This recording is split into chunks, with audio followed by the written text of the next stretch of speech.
Alright, so we're going to be making a welt pocket on a vest for my brother's Christmas outfit. He's 5, so this is a pretty small vest. So these welt pockets are not going to be very big. We are preparing the placket by sewing the 5/8 inch seam allowance all the way around it. Yeah, again, these pockets are tiny, but it still represents what a welt pocket is going to do and be like without it, you know, being minuscule, but it still gives that detail. He loves them, so he loves pockets. This pattern calls for 4 of them on the front, and I did them last year on his, but he doesn't need 4 of them. He doesn't have that many rocks or things to put in them. I'm cutting off the seam allowance down to about 1/4 of an inch. You can go less than if you think it's not going to turn. You can also clip that outside curved edge so that when you turn it around it does kind of concave more on itself. Turning it inside out and then pressing it as best you can. Mine did not press very well at all. I don't know why. It's heavy satin, and I guess I didn't want to turn the iron up too much because I didn't have a Teflon foot on it, so I wasn't entirely sure if it would or wouldn't end up burning or scorching the fabric, and I really don't want to have to remake anything, so I'd rather deal with something slightly unpressed. I did not do top stitching, however I did stitch closed the open end. Other plackets I do a full 1/4 inch stitch or just a detail stitch around that outside edge. It keeps it more flat, especially if you end up putting like something in between. Alright, so then I interfaced the entire front side of the vest on both parts. I just interfaced the whole thing because it's going to get buttons, it's going to get the welt pocket, and it is a brocade, so it's more prone to fraying. And I hate when you use interfacing on just some parts. It ends up showing through and kind of being a little bit more stiff in some areas and very loose in others, and it's kind of more visible than I prefer, so I would rather just interface the whole thing. That, and it just gives it a stiff, clean look, just, you know, a bit more stand-up and ready. So my particular pattern that I'm using, it's a 1960s pattern. Let's remove the stuff from underneath it. It's a 1960s pattern, and you do the dart before you attach the welt pocket because the welt pocket is going to go through the dart, which is super fun, but yeah. So getting that all marked out using some stitch things. I don't tend to use a lot of pins when I do this. I normally just fold it over and send it under the machine because it is far easier than having to deal with pins, but you do what's comfortable for you because that's what's important. This is just what I do on a normal basis, so yeah, getting that all stitched up. And then when I press it, you can follow the direction that the point at the bottom of the dart makes. It will point one way, and mine is going to point downwards towards the front. Normally darts go towards the front or the center back. It's rare that they go towards the side. This just tends to create that cleaner look. When it's worn, if it's facing out, it gives it a different look. This makes it more trim looking. Not sure why, it just folds it in that specific way. Pressing that, and this folds and presses so much nicer than the satin does. So much nicer. Alright, so sticking it back on there, I am going to be drawing out the pattern for the welt on the front, the right side of the fabric, facing outwards, getting that whole thing marked. It's a tiny square. I think I only mark the center line that's actually going to be the cut line, and it does have a caret indicator on there with a number 1. And what's cool about the 1960s patterns, they number their steps on the actual pattern. So like step number 5 is up here at this shoulder seam, but this is step number 1. Literally adding the welt pockets is the first part of this pattern. So this little placket guy is then going to line up with both the caret, and he's going to stitch on the bottom half of the bottom half of the line that we drew. And then you're going to stitch that 1/4 of an inch across there from one end to the other.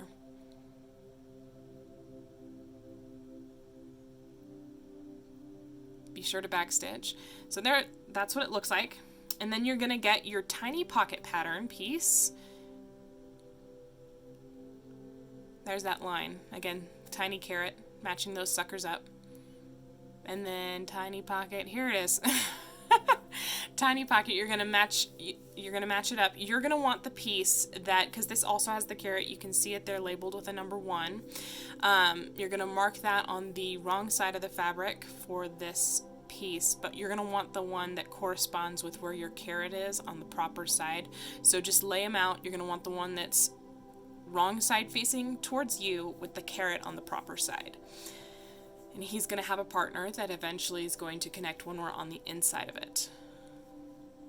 So go ahead and lay that out on top. You're going to match where it sits on top of the placket. You're going to feel the placket underneath there, making sure that that line is spanning where you sew right there is 1/4 inch around each of those sides. You're going to make sure that you have reached both ends of the placket and have encompassed them in the actual stitching, because you do want to catch them in there. Otherwise, when you fold it around and push it through, it won't come out. Or at least it just won't look pretty when you do it.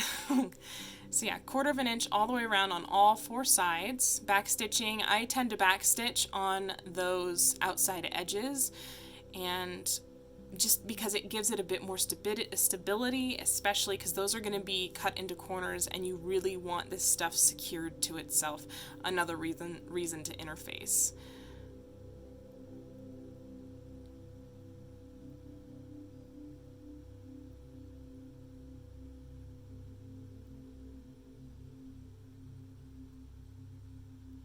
Fantastic. Just checking that out to make sure the stitching is all good.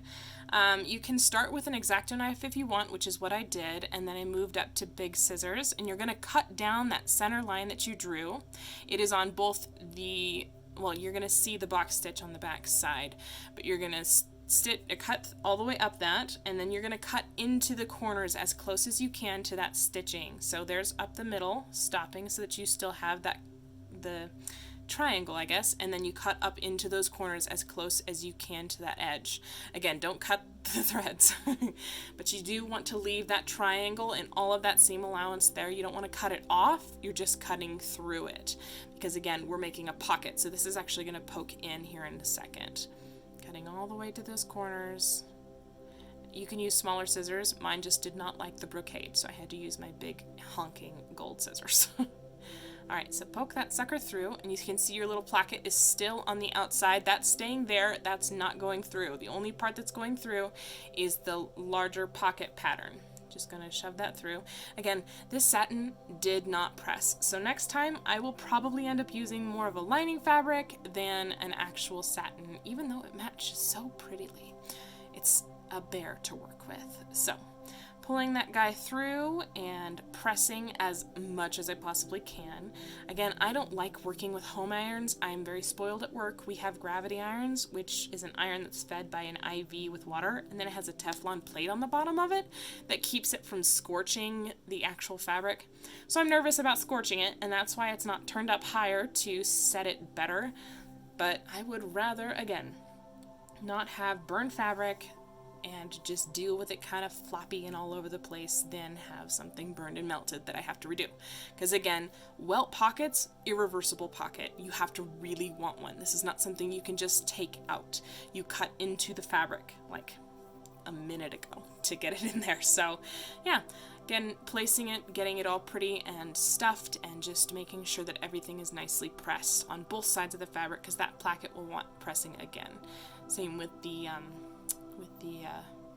what are those things? The darts. Same with the darts.